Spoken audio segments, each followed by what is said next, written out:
So a mentor is somebody that you really look up to, that is willing to give and pour into you without expectation of getting something in return. Yeah. I think that most people, they follow advice of mentors when it suits them, but when they pay enough for the advice, they better do it because it's got to work because they're spending money. Our coaches are our clients first.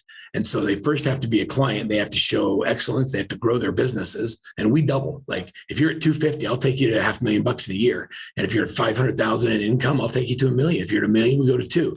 And then when you implement all the systems and processes, your coach will nominate you and say, hey, you're doing a great job. I think it's time you share and help others. It's not you should, you didn't make it in real estate. Maybe you should coach. You may be assigned a coach that's making $3 or $4 million a year in real estate. And they don't do it for the coaching fee. They do it because somebody helped them and changed their life. And now they want to help somebody else's. That's a big differentiator. You're listening to the Guerrilla State Investing Podcast.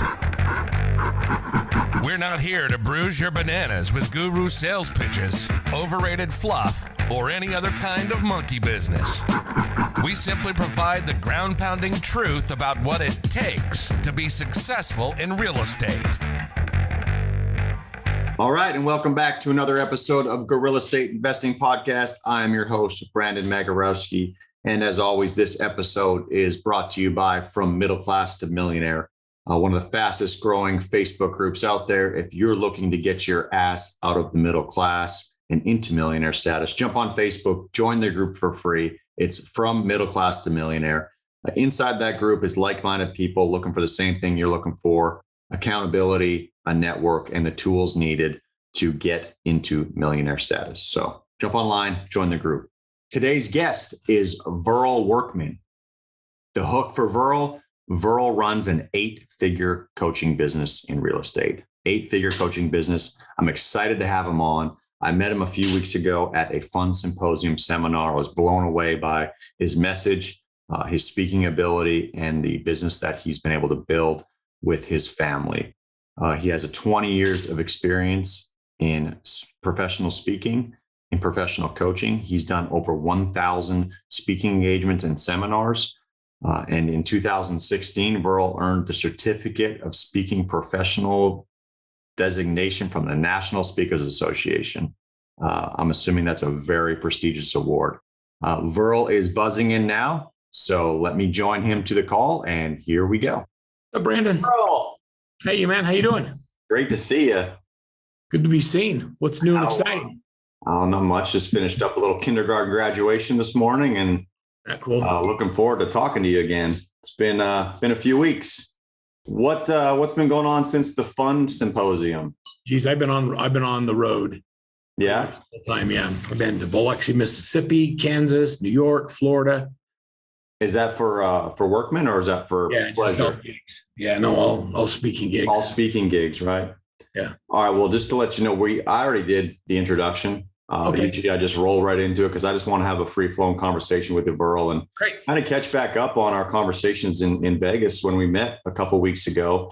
And really, kind of like I mentioned to your assistant who asked, what does Verl need to communicate to the listeners and to this podcast? And the bottom line is we're just trying to motivate people and give them some tools that they can take. If they can take one nugget out of this and apply it to what they've got going on in their business or their real estate, their life, and they move forward with it, that's a win.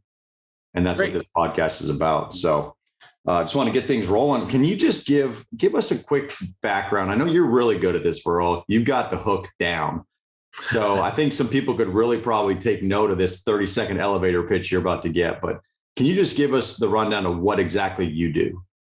Yeah, so our company specializes in 3 different areas. The first is we are experts in real estate teams. So we work with individual agents who are good at the business that create more opportunities than they can handle.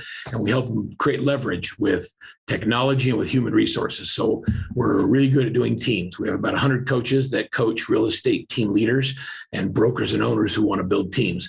And running a team is kind of interesting, Brandon, because it's not really real estate. It's how do you run a team, period. Like, it doesn't matter what business you're in, the concepts are the same. We just choose real estate as an area to focus on. And then we have a speaking side of the business where people hire us to come in and speak and motivate, train, and inspire their people, get them excited to get off their butts and do something different. I like to say that I'm an adoption specialist, meaning that we get people to actually adopt and to use and to implement tools or systems or ideas. And then we have a consulting side of the business. So speaking, coaching, and consulting is what we do at Workman Success. Okay, that's fantastic. And dialing it back to the coaching side of things with the individual real estate agent, just to kind of paint a picture. So let's say I'm a successful real estate agent in my city of Dallas, Fort Worth, but I'm a lone soldier and I cannot scale without a team underneath me, but I don't understand how to build that team. Is that where Workman comes in and says, hey, we can teach you how to build a team, scale your business, and where you can start working on your business and not in your business? Is that kind of the gist?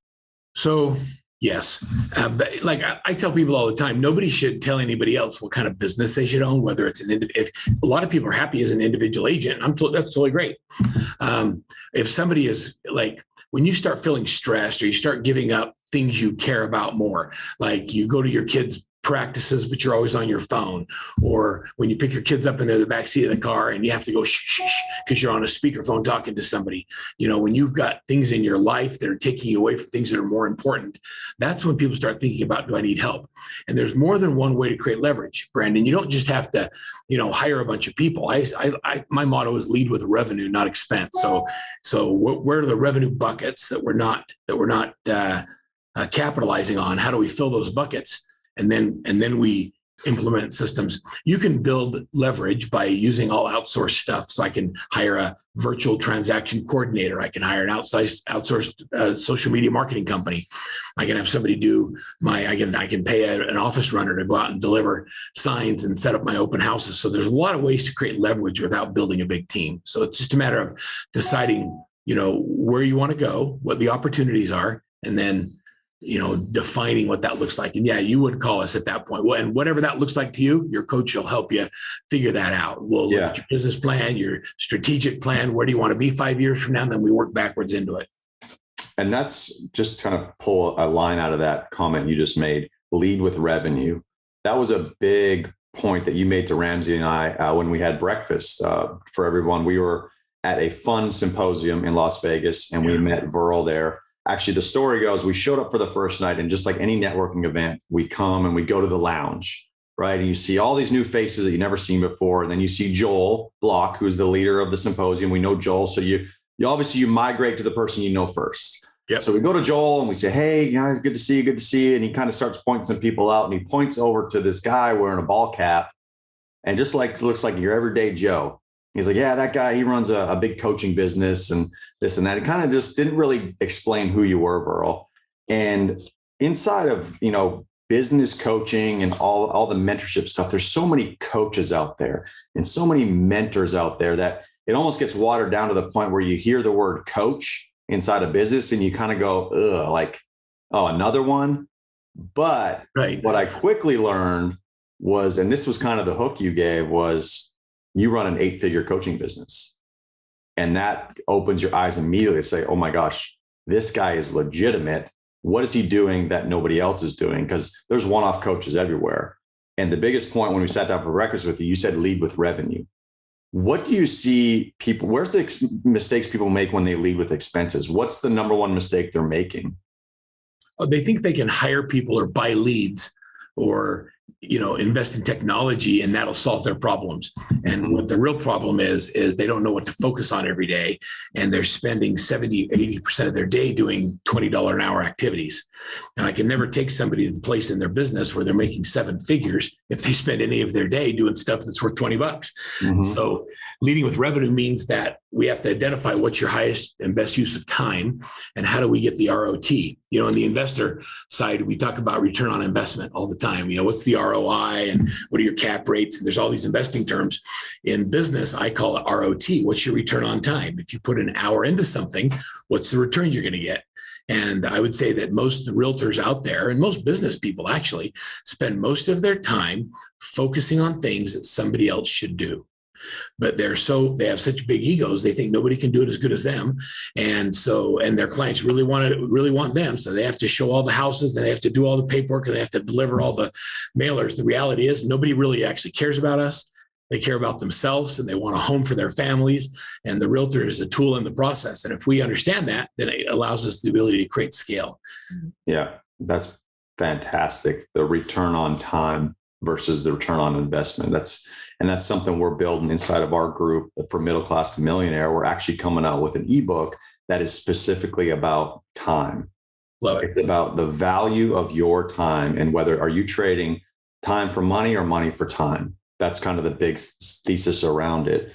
But inside the coaching and the mentorship and the speaking gigs, one of the questions, I actually just got off the phone with one of my partners, and I said, hey, what do you want me to ask Verl? Like, if you had one question for Verl, what would it be? And his question is, what's the difference between mentorship and coaching? That's a great question.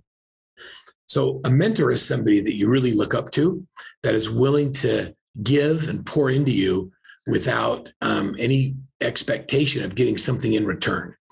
And so I've had lots of great mentors in my life, and they're people that I look at in business and I recognize, and not just business, some are just good fathers. And there's some that I look at and say, you know what, that's the kind of family that I want.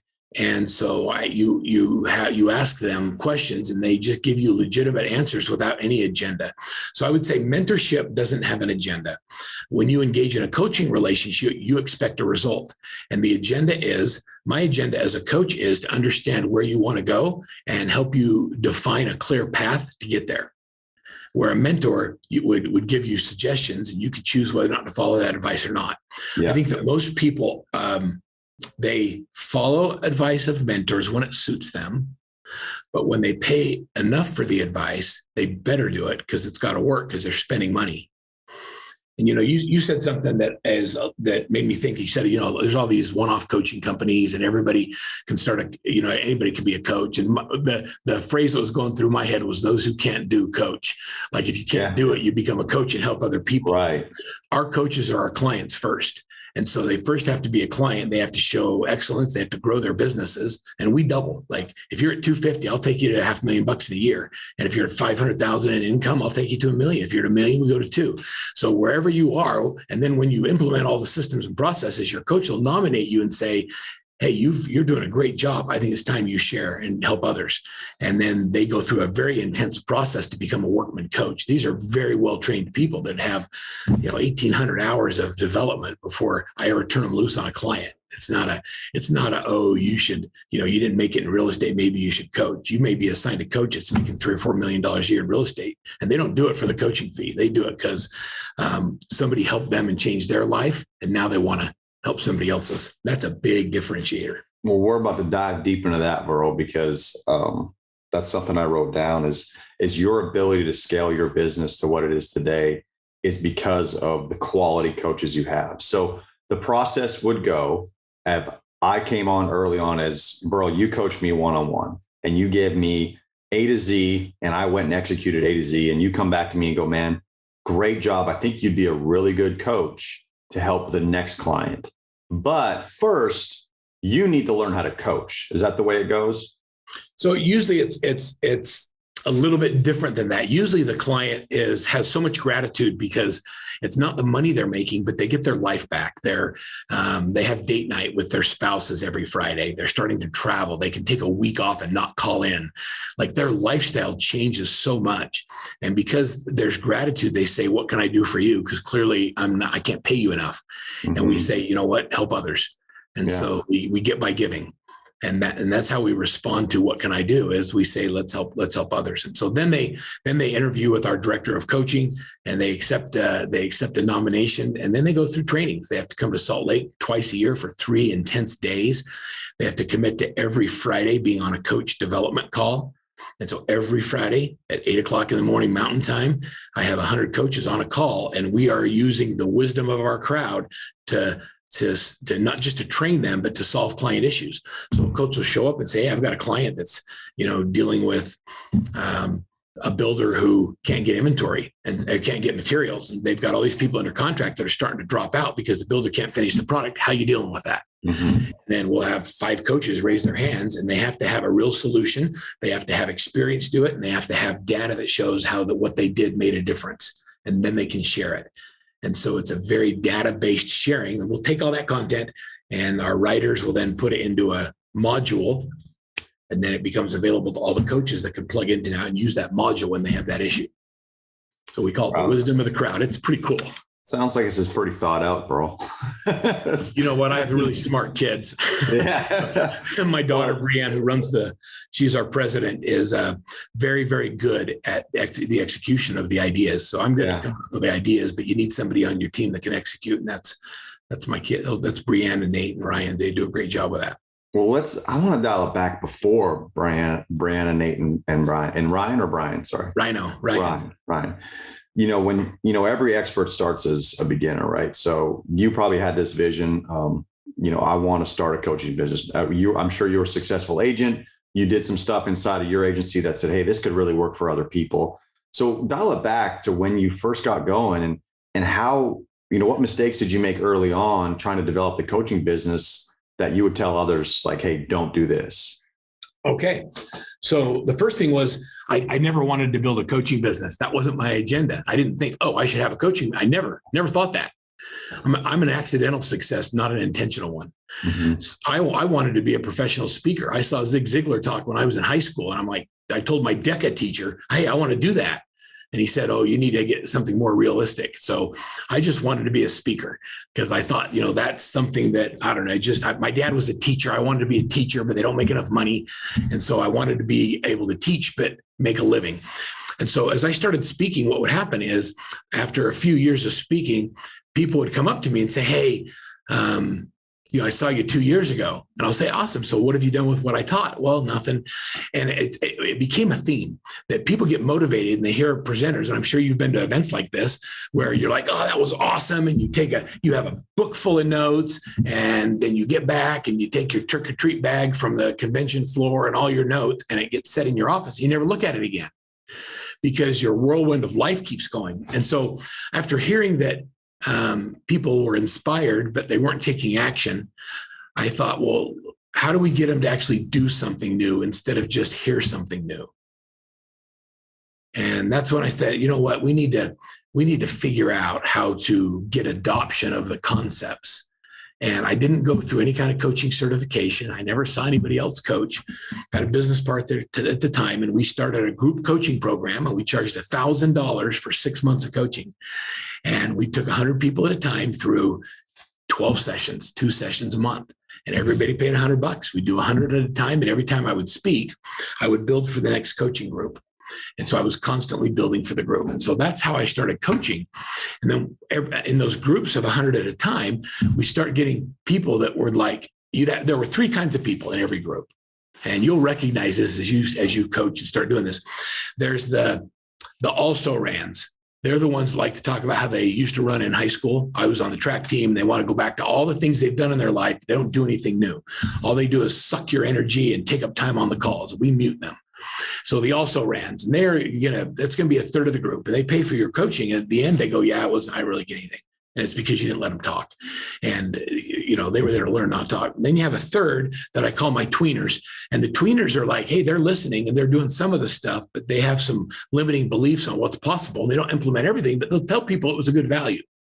And then you have this third that are your raving fans. And the raving fans just buy in. They just decide, hey, I've invested this. I'm into it. I'm just going to follow the coaching advice. And they knock it out of the park. And that third starts to raise their hand and say, hey, I don't want to be part of the group. Can you just help me?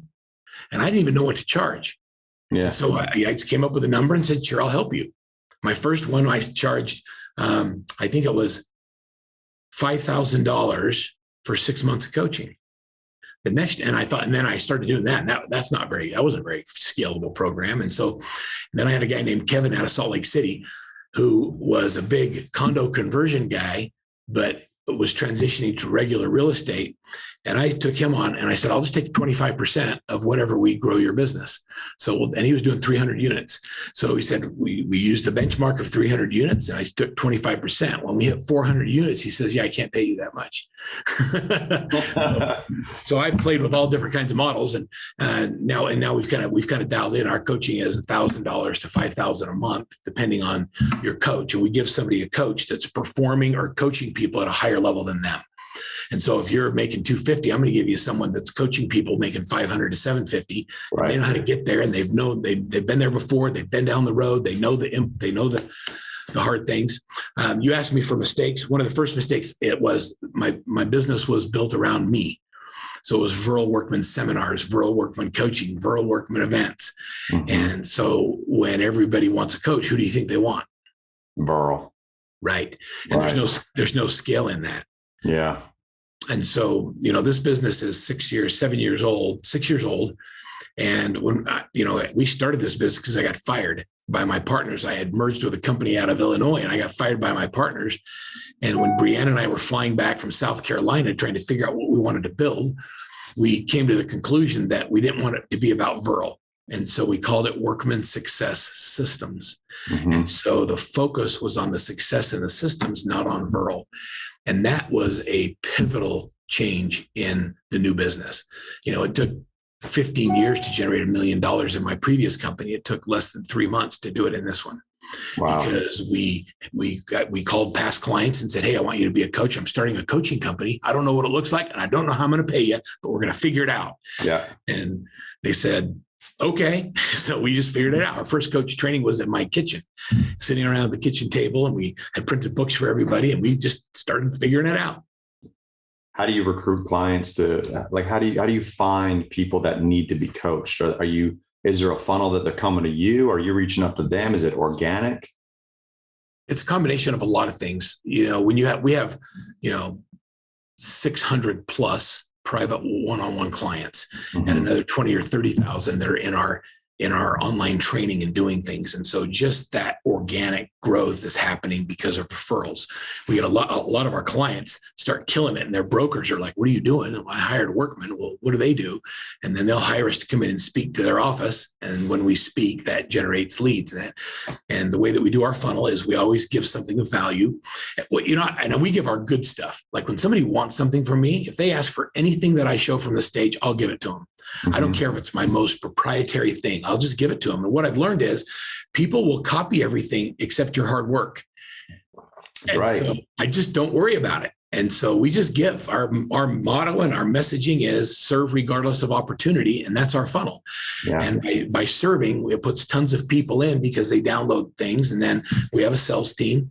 We have business consultants that'll call them up and say, hey, why'd you download that business plan? What are we hoping to do? Where are you now? How can we help? Yeah. They'll set appointments for our consultants who then have a true business consultation. And the goal in the consultation is to give them 2 or 3 ideas that they can actually implement and do that they don't pay for, and then introduce them into the concept of having somebody like that give them advice twice a month there on a call. And it's a good process. It just moves them down. That's phenomenal. Yeah. And back to your point you made about, sharing some of that proprietary information. Let's say you had like an underwriting spreadsheet or something. I think everyone's really protective of that because they think that people are going to be able to copy it and be just as successful as they are and get on the same growth path. But like you said, a third of those people are not going to take action. No. They're just going to collect that data, just like they collected their binder from their seminar or their work or their mastermind group that they flew to Florida for $3,000. And it's going to collect dust because what they can't do, like you said, is replicate your hard work and the knowledge you have inside of your business of how to scale and save your time, right? On the coaching side, Verl, I think this is a big piece of it is when you bring on those coaches and you get them ready to go coach clients, how do you keep those coaches informed on the latest information outside of those Friday calls with 100 people? Because as those coaches progress, if you lose sight of them, they may be teaching stuff that is just outside of Workman success. How do you keep them accountable? How do you keep them educated? How do you keep them motivated? So we have a technology platform. We call it Workbench.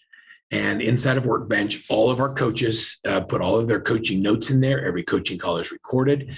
I have a team of virtual assistants that go in and listen to every call, and they are looking for key phrases and words. They're also taking notes and making assignments to the clients, and then preparing the next call for the coach to be able to get on. And these coaches make a good living in real estate.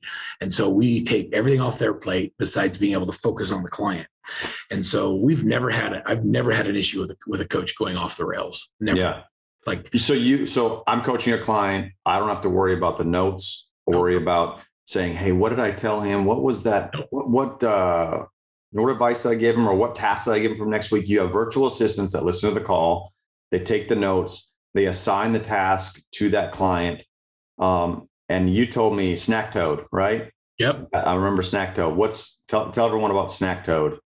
So Snack Toad is strategic plan. We always review a strategic plan before we get on a coaching call. We review the notes from the previous call. We look at the assignments. Yeah, you're making me do this from memory. We look at the notes if you need to. You look at the assignments that they've done, right? So SNAC.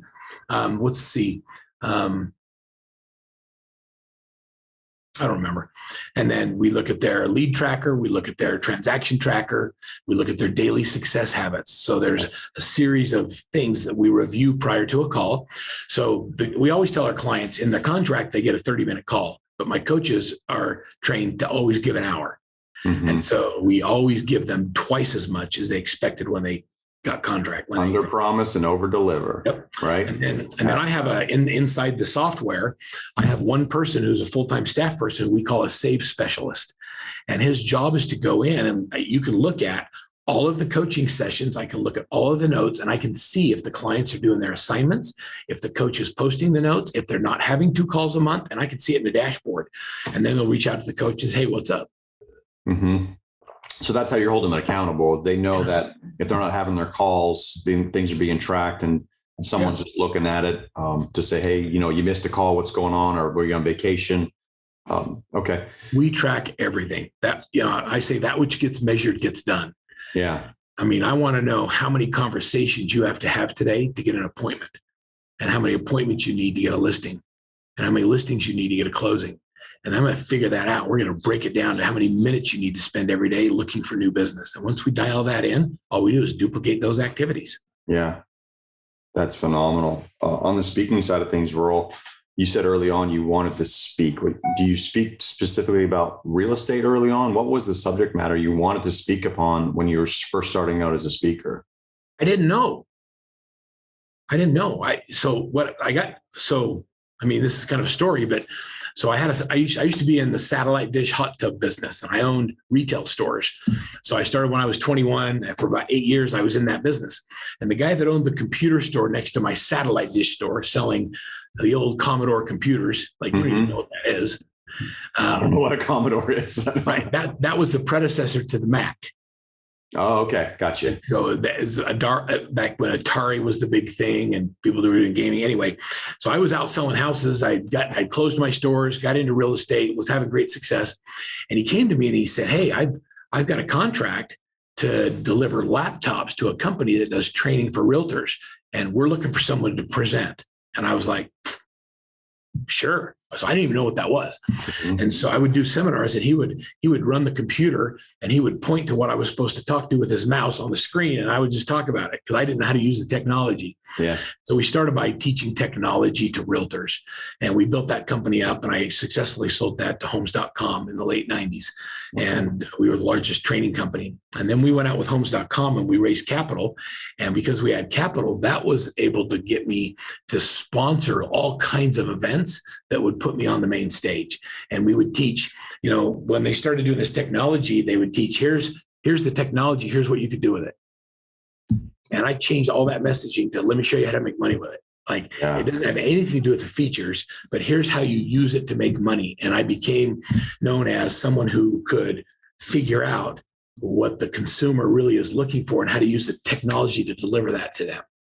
and we became these technology experts. I would fly over doing tech tours and all kinds of stuff. And that was I would speak to anybody. You'd put 50 people in a room and feed them free lunch, and I'd show up, and you didn't have to charge. I wouldn't charge anything, and I would just speak. And I did hundreds and hundreds of events for free.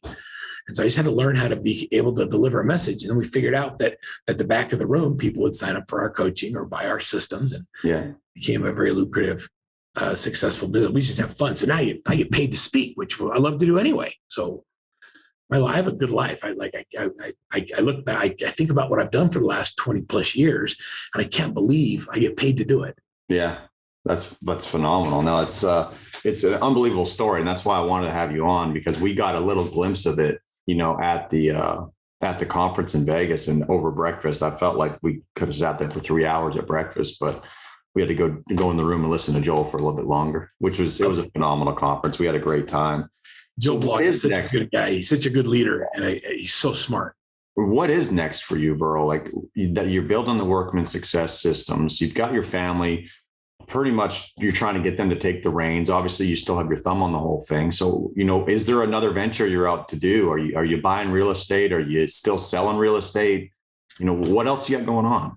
So we're all licensed. So we're all in the business, and we're doing some investing in real estate. We've got one property under contract right now. It's investment property. We're looking outside of Utah. Utah is the worst. What's second worst in the country? Our average sales price has gone through the roof, and there's such a high demand. And so we're looking outside the country at property. But for me, the next thing for me is I'm no longer in sales. I'm in business development and people development. So my role as the CEO of the company has gone from, hey, you're the most important person to go out and sell stuff, to now it's important for me to train and develop the next generation of leaders. Yeah. So I'm in business development, leadership development, and I'm working with big brands and big companies and helping them incorporate team solutions into their companies. There's big challenges out there. There's a lot of movement. Agents aren't loyal. Brokers don't know how to talk teams. They've never had teams. They're afraid of teams. And so there's so much opportunity out there. But for me personally, my next thing is I want to make a difference. And so we've just started a program that starts in June, where we'll be coaching and mentoring 50 young African college graduates on entrepreneurship. And we're doing that for free. And I've got 5 of my master coaches, and we're each going to put them into groups, and based on what their product or service is, and we're going to change some lives. That's awesome. What made you come up with that? I didn't come up with it. I was sitting at a conference. One of our mutual friends is a guy by the name of David Horsager, and he would be a fun guy to have on your podcast. And he wrote a book called The Trust Edge. It's sitting here on my desk just because I'm reading it. So this is it. This is The Trust Edge. And I'm not selling anybody's book, but this is so David has worked with the leadership of Kenya for the last 8 years in converting them from a dictatorship to a democracy. Now think about that. Wow. So he flies out there, and they follow these 8 principles of trust, which in the real estate investing side of things, if you don't have trust, you don't have anything. And so you just think about the principles. So I went to his conference, and he had asked me to come and share some things with the people that teach his program. And I also wanted to take my son with me, because I wanted him to learn these leadership principles. So we went to Minneapolis, and we sat through 3 days of trust leadership. And this guy from Kenya talked about what they were doing. And I was sitting there with my son, and I just felt this, I don't know how to describe it to you, this calling. It's a call. I just felt like I needed to get him, go meet this guy. Yeah. And so I said, Nate, we're going to do something with those guys. And he's like, what? I said, you want to go meet him? He goes, I guess. So I got up and walked over there and sat at the table with the Kenyan delegation. I said, hey, I'm Verl. What do you guys do? And we just started talking. And the guy that I was talking to is the country coordinator. So he's like the coordinator of the country. Wow. And he runs a program called African Youth Leadership Organization. And we just started talking. And I said, I don't know if you need help or if there's anything that I can do, but I'd be happy to do something. Well, he reached out and talked to my assistant and got on a call. And we did a call, and we thought, let's do 8 people. Let's help 8. And so he put the message out to their group, and they had 20 people sign up in 8 minutes. Yeah. He says, Verl, can you handle 20? I says, bring me 50 and I'll get other people to help. So that's what we're going to do. So we're going to do business planning and help them figure out what their product or service is and help them create businesses around it. So Man, that's so awesome. Food on the table. Yeah. Isn't that fun? That's so awesome. Though the fact that you've built Workman success systems up to the point where you can step back and do things like that, where you're not in the weeds all the time, and you have ability to see other opportunities and other callings like this and give back to people that are in need. There's so many people that need information like this, but there's a lot of people that don't have the ability to pay for it, to do that. They can't pay for the coaching, but they need the coaching. And what an opportunity for you to give back. So congratulations. I haven't even started yet, and they're so grateful. Like it's so cool to be part of a group that they're so hungry and they just want, someone. It's so funny because I'm as excited about that as big contracts that I'm signing. Yeah. And I have some big national contracts that are huge, that are just fun and we're implementing. But I talk about I'm excited about this and how I help them. And that's, I don't know. It's like talking about my grandkids. You really want to get me excited? Let's talk about them. We'll save that for another podcast. We'll see about that. There are a few, I guess, main questions we ask every guest on the podcast. And one of them is, we have the group From Middle Class to Millionaire. We started the Facebook group about 3 months ago. We already have over 2,000 members. It's a very fast growing group because I think there is a need. I know there is a need for information for the average middle class person to say, how do I get out of this trap? So if you dial yourself back, I think we're all in the middle class at one point is, what advice would you have for that person that is working that 9 to 5 and paycheck to paycheck is what is the first step they need to take to get their butts out? All right. So that's a great question. The first thing I'm going to tell you is that, and I know this isn't a religious podcast, but I believe we're all sons and daughters of God. So whatever that means to you, and I don't think he makes mistakes. And so we all have tremendous potential. There's any individual that's any better than anybody else. And so you first have to believe that, why not you? People believe that, they don't think they could, make money as an investor. They don't believe they can do it. And so they don't try or make the effort. So I think it all starts with recognizing that you have, royal heritage and that you come from a good place and that you have, the same potential as everybody else. And then the next thing is to become disciplined in the outcome. And so, when they engage with you in coaching or they hire, somebody to help them mentor them and they get somebody that's really helping them through the process, decide where it is they want to go and be really clear. So let's just say that I want to make an extra $3,000 a month. I mean, it's not too big. It's not like millions, but it's a start. And so what's the method I get there and what has to happen? I have to break that down to daily. And then I have to block time and make it, I call it NNA, non-negotiable activities. They're the activities you're going to do every single day that are not negotiable. Mm-hmm. So during your lunch break, are you identifying properties, or do you first have to find funding, or do you have to decide what your niche is going to be? You have to contact people that have the ability to put you in front of those types of investments that you're interested in. So you have to have non-negotiable activities. And then you have to do that. Non-negotiable. It means non-negotiable. It means you don't negotiate. It means if something comes up, we do it. And until it's done, there's a lot of middle-class Americans that are ripped. They spend 4 hours a day in the gym and they work out. I mean, you're a good-looking guy. You look like you spend some time in the gym. But if you don't, so what I would say is you don't get to go to the gym and reward yourself unless you do that non-negotiable activity today. Yeah. So you use that. Accountability isn't something that someone does to you. I can't make you do anything you don't want to do. I mean, you're a strong-willed individual. You're a strong entrepreneur. You know who you are. So I can't make you do it. Accountability is a choice you have to make. And so it's not something someone does to you. So choose accountability. Believe you can, first of all. Find non-negotiable activities, decide what they are every day, and execute the basic fundamentals. That I like in all the success that I've seen a lot of people go from not believing they had value because the people in their life have told them they hadn't had value. There's always been someone holding them down to start to recognize they have value, to achieving great wealth. And what I've noticed is the ones who really do it are the ones who execute on the basic fundamentals that everybody else knows they should do, but they don't. They don't do it. So just do it. Be the one that says, I'm going to do that activity. I mean, I'd ask you, Brandon, what's the one thing that potential someone who wants to invest can do that will make the fastest impact on their ability to invest? What's the one thing? What is it? What's the one thing? Yeah. So if I want to be an investor and I come to you and say, I need some advice, where do I start? Give me one thing that you want to have me focus on today that would get me going in that right direction. Well, I think it comes down to the non-negotiable activity, that you talked about, right? It's everyone's one thing is different based off the lifestyle they have. If it's a $50,000 minimum for our investments, they may not have $50,000. So they're going to say, well, how do I get to $50,000?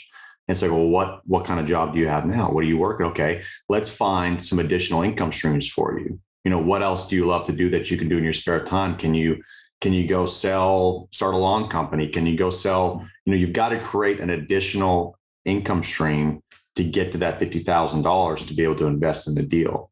Other people have $50,000. And the question we ask them is like, okay, you have $50,000 to invest in a deal, but before you give that to us, do you have an emergency fund set up for your family? Are you in a situation financially that you can invest in real estate with $50,000 because it's not liquid? It's wrapped up for 5 years. So I'm not going to take your last $50,000 just because I want to buy apartment A. So to answer your question, everyone's situation is different, but like you said, Verl, that non-negotiable activity is so bang on. But people need some guidance on what that is. Sometimes I was there, there's days I wake up and I have a list of 1,000 things to do and I got to go, which one is the most important? But if I know the direction where I want to be in 5 years, then I can pull from that list and go, these 2 things have got to get done today. And we call it moving the needle every day. We want to move the needle forward every day, even if it's the smallest little thing, and just be willing to do the things that other people aren't willing to do. I love it. I love that. And I love that you said that. I love that you didn't give me a canned answer. You said it depends on what you want and where you are. Yes. And that's what a coach does. So you just demonstrated to your listener group what a good coach does is they ask questions to understand where you are. Mm-hmm. And a coach with integrity is a big deal to me. And that is that you said something that resonates with me is I would never put anybody in a financial situation that would be devastating to their family. And so if you can't lose it, you shouldn't do it. Correct. And there's a lot of people that don't have those core values baked into their business model. And so I love that you're talking about that as part of your core values, because those who listen to you will recognize that as something that they should totally engage in. Yeah. What a bigger issue is when you have lots of opportunities, how do you choose who you're going to coach? Right. Who do you coach? Well, we talked to your son about that because he's the one who does the onboarding calls for a lot of clients that call in. And he said, we don't coach everybody. Like you've got to figure out, are they the right fit for you as a coach, or else you're going to be wasting their time and your time. Yeah, I want to make sure I can make a difference. I had a great, so on 9/11, I was with some great Olympians, and we were speaking in downtown Salt Lake City at the Grand America Hotel. And I was with a guy by the name of John Neighbor, who has 4 gold medals and 3 silvers in swimming. Peter Vidmar was the first American male to get a gold medal in gymnastics. A guy by the name of Henry Marsh, who had competed in 4 different Olympics, never medaled, but held several world records in steeplechase. And a gal by the name of Nikki Stone, who was a gymnast who fractured her vertebrae, being Olympic hopeful, never got to go to the Olympics, but was messing around on the jumps in Park City, was picked up by the ski jumper, went to Nagano, Japan, and won a gold medal in ski jumping. So imagine being with these people, and we were all sharing the stage speaking at an event when the first plane hit the towers. Wow. And John Neighbor was talking, and then we were with a guy named Firestone that was an ESPN commentator, and we all went to a suite in the hotel, and we were watching this go on as the 9/11 happened. Then everybody's plane got canceled, and we were stuck in this hotel room. And we developed a program during that meeting called Team USA Coaching. And so these Olympians get their gold medals and they go out in the world and they want to go speak and talk, but they do their speech and that's it.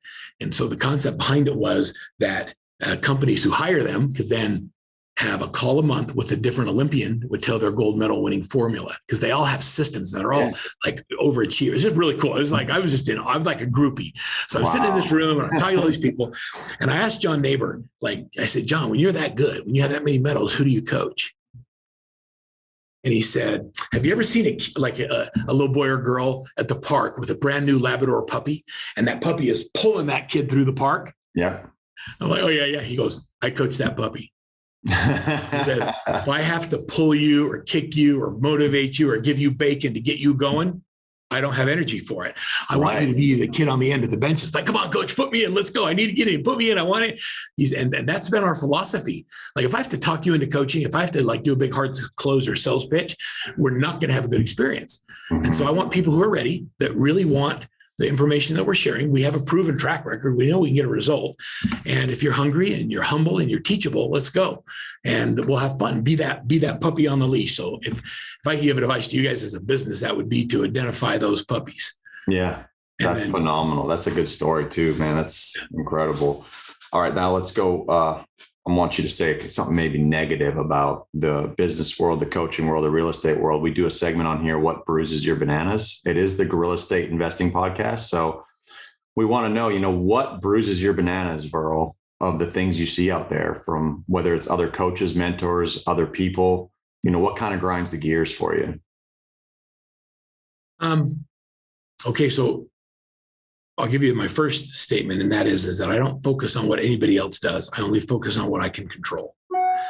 And so the behavior that other people have, which isn't always ethical, it always bothers me, because we have to go in and people have had a bad experience with a coach that didn't deliver. They didn't have the systems they promised, or they, you know what I mean? They didn't do it. They didn't keep the promise they made when somebody signed up with them, and they come to us saying, what makes you different? We have to go through and bring them back around. So, cleaning up other people's messes. And as a speaker, the other thing that probably bothers most speakers is that when they hear their content being reshared from the stage as if it was somebody else's ideas or thoughts. There's not a lot of brand new ideas. And I learned from Zig Ziglar and Tom Hopkins and Dr. Schuler and David Horsager and Joel Block. And when I hear something great from them, I say, I heard from Joel that if you do these things, like it doesn't have to be mine. I'm not that smart of a guy. Right. So I think plagiarism is something that bothers a lot of people in my business. And then just over deliver, like from a coaching perspective. The other thing that's hard is, no matter how much, there's always people that pay you that won't do the work. They don't do the work. Yeah. And so we want it more for them than they want it for themselves. And they just keep paying you and they don't do the work. And they show up with a bag of excuses on every call. Like, that's frustrating. And it's frustrating when, like, you don't need to be here. I don't need to be here doing this. I'm doing this because I want to help you and you've paid for it. So, like, I can't come do the work for you. You can do the work. So that's frustrating. That bruises my bananas. All right. Well, that's awesome, Verl. Well, I know we both have other things and meetings to get to during the day. So I guess the last thing, Verl, I'll just let you share, where can people find you, find information on you? If they're interested in Workman Success Systems, where do they go? I'll give you a little time to plug your business and yourself here. Well, I appreciate that. And, I'm looking for the puppy on the leash. So if you're hungry and you want to do something that you have the ability, but you don't know how to get there, then give us a call. If you're in real estate and you want to build a 7-figure income business, whether it's an individual or a team, then I would just go to workmansuccess.com and then click on coaching and schedule a coaching consultation. And you may get to talk to one of my sons. You'll get a call with our team and they'll figure out where you are and where you want to go. And then we do webinars and things all the time. Just follow us on social media at Workman Success, at Verl Workman on Instagram. And you'll see that we're putting on all kinds of webinars, and just kind of engage, listen to how we teach people. I'm dressed up today because I'm doing a big Remax webinar later today. That's going to be fun. We have thousands of people that are registered, and it's going to be and it's all about teams. How do you succeed with teams? Yeah. And by the way, teams are the same things as families. The principles that work for successful teams work for successful families. And that's a podcast for another day, but I'd love to be on that one with you. Oh, we're getting you back, Verl. I thank you very much for your time, and the listeners, so much value. Thank you very much, Verl. Thanks. Thank you for having me. Good luck with everything you're doing. All right. Thanks. Thanks for listening to the Guerrilla Estate Investing Podcast, where we give you the ground-pounding truth about what it takes to be successful in real estate. Learn more at realfocus.org/Guerrilla Estate Pod.